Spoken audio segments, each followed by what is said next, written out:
My daughter introduced me to her fiancé's family as someone who used to be around. So I let her finish her dinner speech and quietly left the restaurant with the wedding down payment check still in my pocket. What happened next was rather unbelievable. I will tell you how it all went down. First, let me quickly thank you for your continuous support. This means a lot to us. If you enjoy the stories we share, kindly subscribe to this channel. It will be great if you can leave a comment on which city you are watching from. We might just give you a shout out in our next story. Today's special shout out goes to Grace Bray from Florida. We are glad you enjoy our stories. Now let's go deeper into the story. I've always been the kind of man who shows up early and stays late, never the one to make a scene or draw attention. I'm not flashy. I'm not loud. I'm a man who believes that what matters most isn't what you say. It's what you do when no one is watching.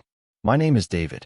I've worked in real estate for 30 years, built houses and sold them, but none of that ever mattered to me as much as being there for my daughter. I've been the silent one in the background, the reliable voice in the early hours when she'd call with tears in her voice, the father who never said no when she needed a hand. But that night in the restaurant, I realized that sometimes being the quiet one just means no one notices you're even there. I was sitting at the far end of a long table that felt like it went on forever. The clink of silverware and soft laughter around me felt distant, like I was underwater. My daughter sat near the middle, beaming at the man beside her, the man she was going to marry. He was everything she said she wanted, driven, successful, charming in the way that made people lean in. I'd met him a handful of times, and he'd always called me sir, never David, which I suppose was meant to be polite but always felt like a small barrier. The restaurant was the kind of place with linen napkins folded into swans and tiny candles flickering in cut glass holders. I watched the flame dance and tried not to think about the check in my coat pocket, the down payment for their wedding, signed and sealed, ready to go. She stood up to give a small speech. She'd always been good at public speaking, her voice clear and confident. She talked about how she was lucky to have found someone who felt like home, how grateful she was for the love that surrounded them. I waited, knowing at some point she'd mention me. I thought she would say something small but kind, maybe about how I'd always been there to cheer her on from the sidelines. But when she finally turned her gaze to me, it wasn't soft, it was dismissive. And of course, I want to thank my father, she said, her voice smooth and bright like she was reading from a script she didn't write herself. He's someone who used to be around. The words hit me in the gut, sharp and cold. I felt them more than I heard them, like a hand closing around my throat. Someone who used to be around. Not the father who stayed up nights with her when she had nightmares. Not the man who sold his own wedding ring to pay her tuition when her mother was gone. Just someone who used to be around. I didn't flinch. I didn't look away. I let her finish her speech. I even managed to smile, though it felt like my lips might crack from the strain. Around me, the conversation carried on, oblivious to the crack running down the middle of my chest. No one noticed. Maybe that's what happens when you're the one who's always been there. You become part of the furniture, something solid and silent that people assume will never move. When the last toast was made and the plates were cleared, I stood up. I didn't say goodbye. I didn't make a scene. I just slipped out of the room while the laughter was still echoing off the walls. Outside, the night was cool and damp, and the city lights blurred behind a film of rain. I stood there for a moment, the check heavy in my pocket, and I felt a strange calm settle over me. I realized in that moment that I didn't need to say anything. She'd already told me exactly where I stood in her life. I walked away from that restaurant with nothing but the sound of my own footsteps and the knowledge that I didn't have to be anyone's background anymore. I didn't call her the next day. I didn't send a message or an email. I didn't even check her social media to see if she noticed I was gone. There's a particular kind of silence that follows a betrayal. The kind that fills every corner of your chest and echoes back at you when you breathe. You ever been in that kind of silence? Where you're not sure if you're disappearing or if you're finally being seen for the first time? That's where I was. I let it swallow me whole. I didn't tell anyone what happened. Not the neighbor who always asked after her like she was his own niece. Not my oldest friend, Mark, who called that night to see how the dinner went. When he asked, I just said it was fine and let the silence stretch until he didn't know what else to say. I think he heard something in my voice, a flatness, maybe. but he didn't push. I was grateful for that. I didn't have the words, and I didn't want to find them. I kept the check for the wedding in the drawer of my desk, the envelope still sealed. I couldn't bring myself to rip it up or throw it away. It felt like a monument to everything I'd done for her. Everything she'd decided didn't matter anymore. That first morning after, I woke up early, like I always do. The light was gray and soft through the curtains, and the house felt too big, like it was holding its breath. I walked into the kitchen and put on the coffee maker, the quiet drip of it the only sound in the house.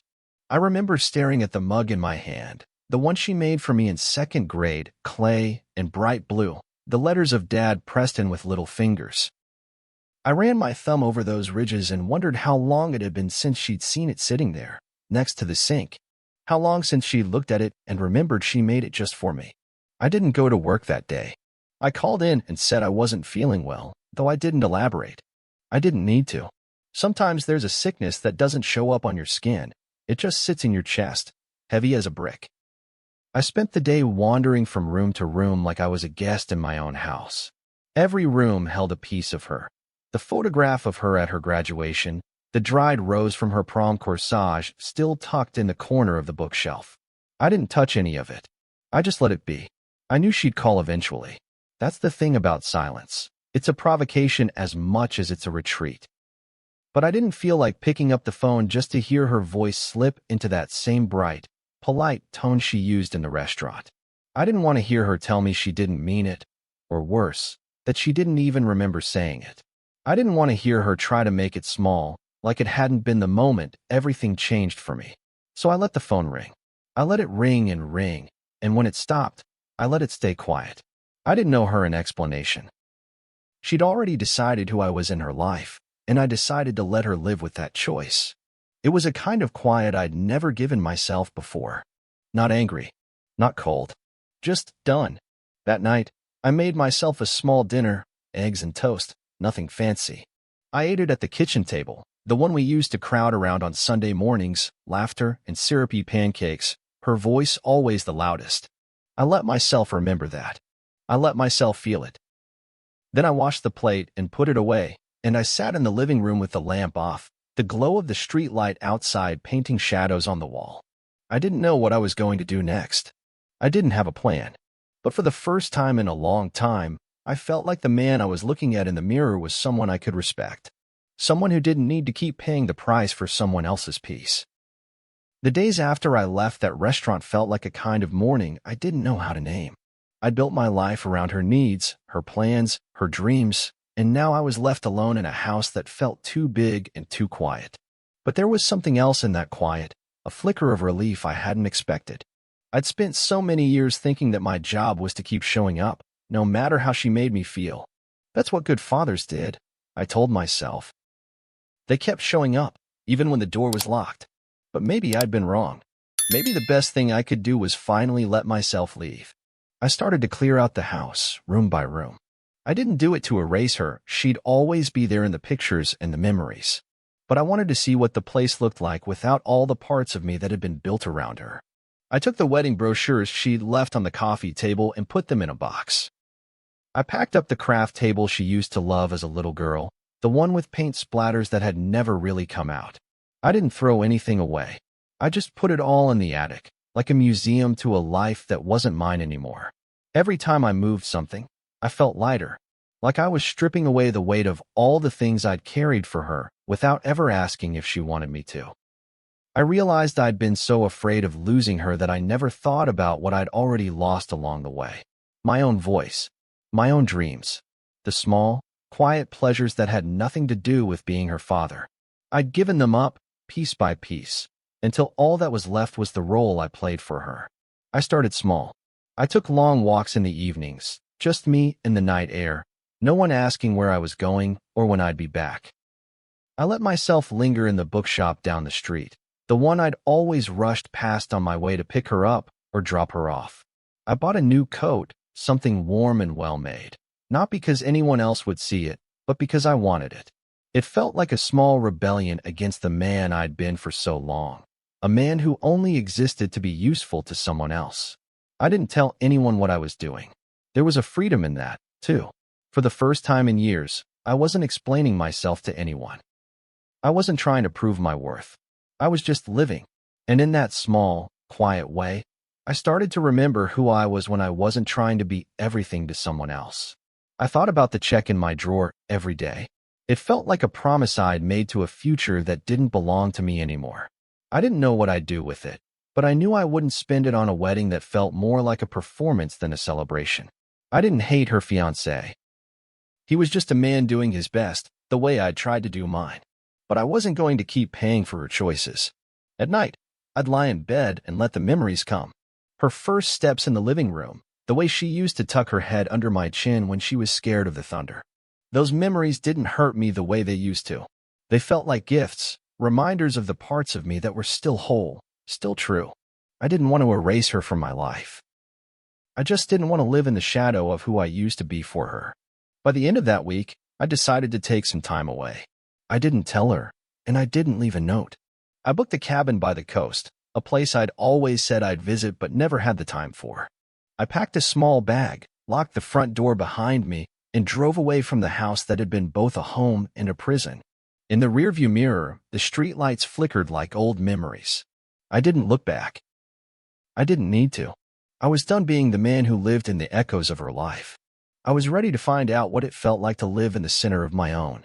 The cabin by the coast was nothing special, small, plain, with weathered wooden steps and a porch that creaked every time I set foot on it. But it was mine for the week, and that was enough. I woke up to the sound of waves, the salt air thick and clean, and I let myself breathe in a way I hadn't in years. No one needed anything from me here. No one was waiting for me to prove I still belonged.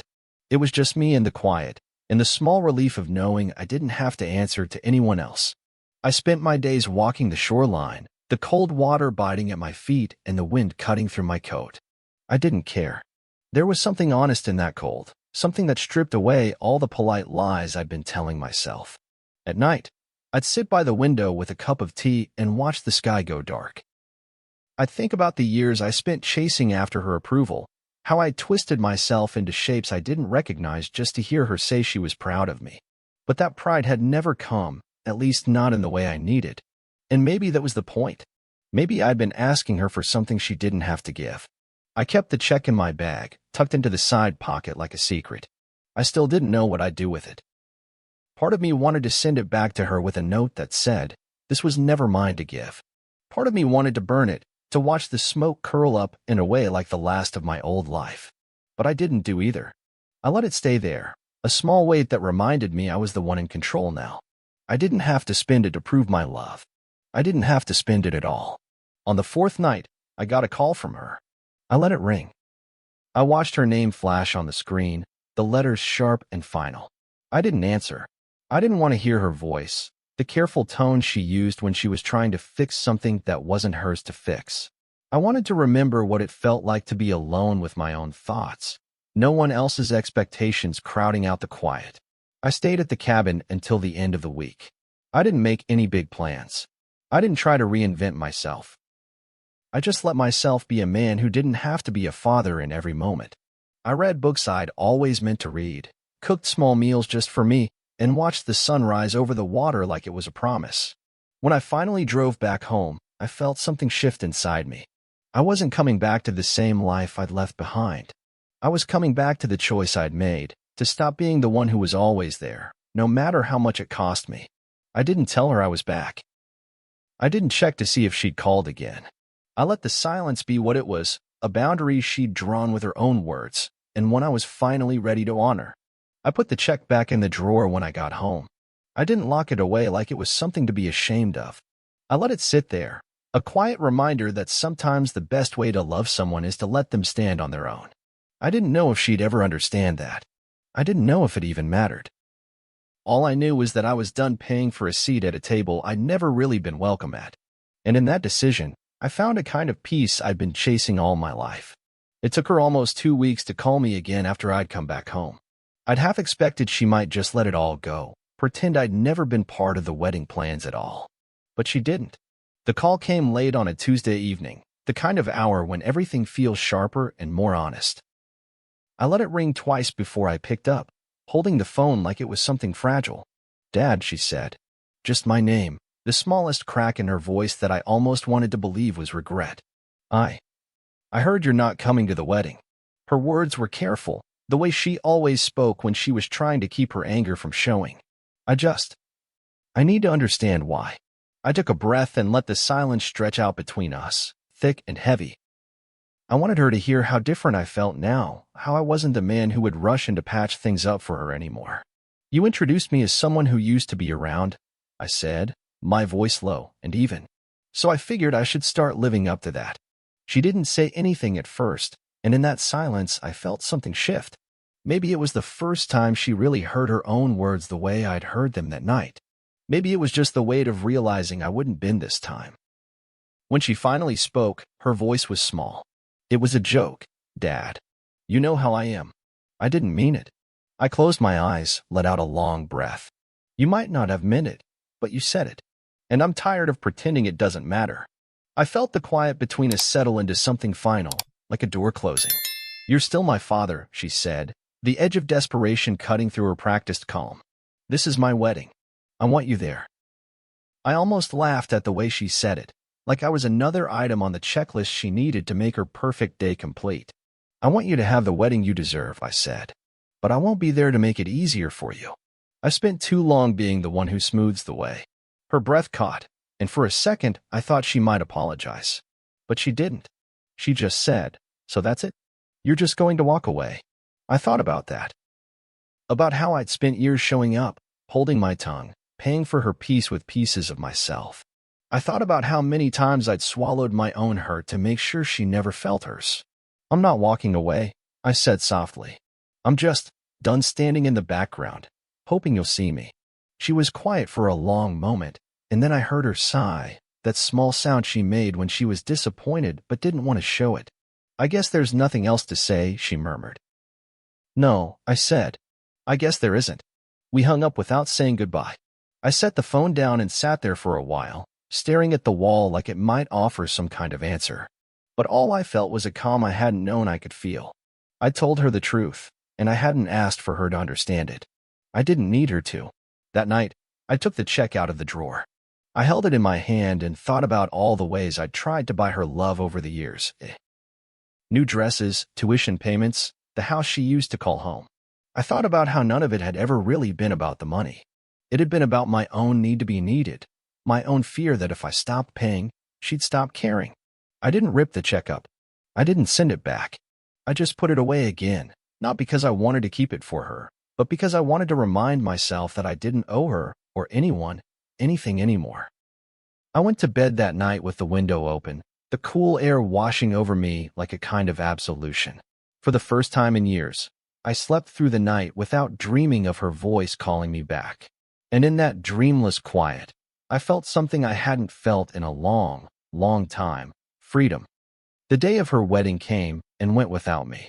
I spent it sitting on the porch of my house, the sun warm on my shoulders, the air alive with the scent of freshly cut grass. I didn't think about the ceremony or what she was wearing or how many times they raised their glasses in a toast. I thought about the sound of the ocean from that cabin, how it had felt to wake up every morning with no one else's expectations pressed against my chest. I thought about the way the sky turned gold in the evenings, quiet and endless. I didn't feel regret. That surprised me. I thought I would, thought I'd be crushed under the weight of not being there to see her take that next step. But I wasn't. I felt relieved, like I'd finally let go of the last piece of a life that had never really belonged to me. I didn't know if she was angry or hurt, or if she even cared. It didn't matter. That day wasn't about me, and I was done pretending I needed it to be. I took the check and used it for something I'd always promised myself I'd do, but never found the courage. I booked a train ticket and spent 2 weeks traveling up the coast, stopping in small towns where no one knew my name, no one asked about her or the man she married.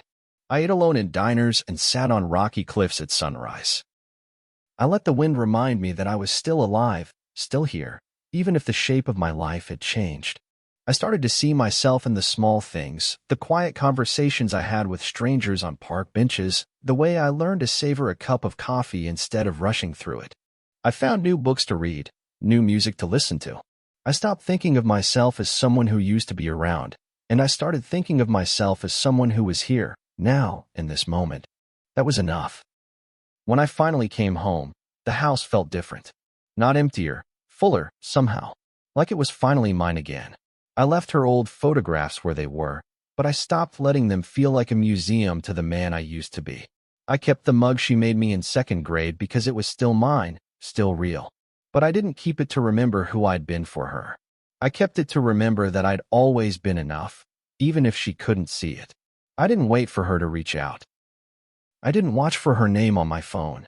I let her have her life, the one she chose, and I kept mine.